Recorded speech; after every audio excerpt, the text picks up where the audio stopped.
Opa, VD10, né? Vamos continuar falando aí sobre a bobina, né? Como foi dito, essa aqui é a figura gráfica aqui da bobina, né? E a bobina é considerada como curto, só que não é, pois tem um efeito que é chamado o efeito da reatância. O que é a reatância, né? Está bem escrito aí no nossa apostila. Em vários outros documentos pela internet você deve buscar e entender um pouquinho mais sobre esse efeito. A reatância, no caso da bobina, chama-se reatância indutiva, né?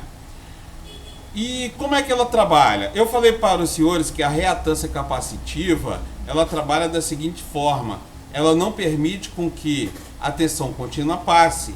E quando há uma tensão alternada ou frequência, essa vai passar pelo capacitor. Então ele vai permitir que passe uma frequência mais alta. E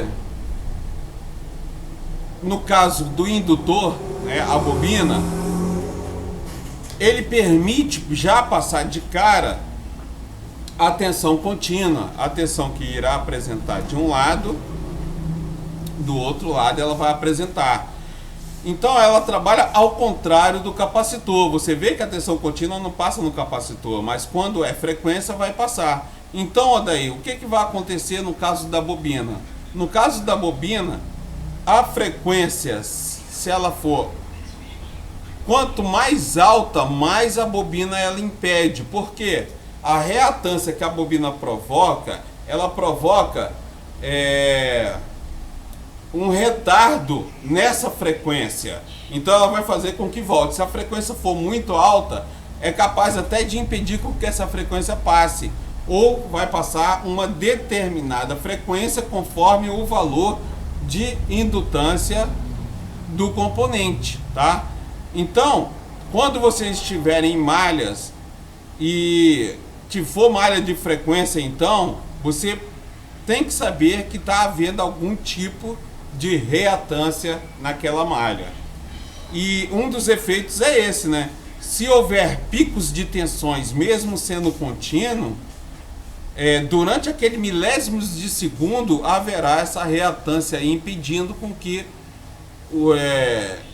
tenha um excesso de elétrons passando por dentro dessa bobina, né? Antes que ela crie esse efeito aí.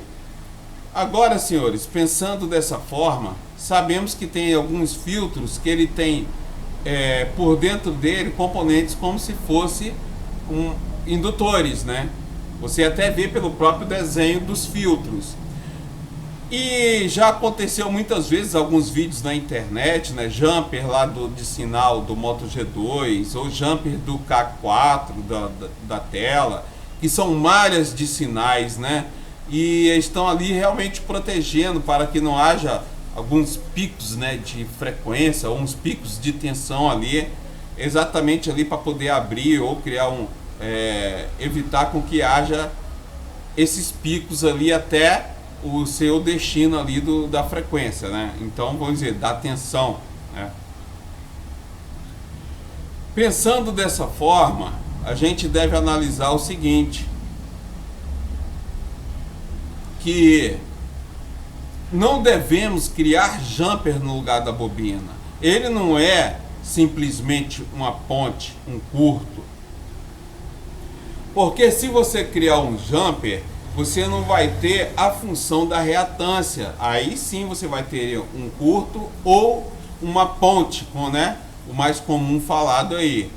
E o seu trabalho da bobina como se fosse um curto, né? Então, não podemos jamais tirar um filtro ou uma própria bobina e colocar um jumper, tá? Então, seguindo as aulas, vamos para o próximo vídeo. Obrigado, fique com Deus.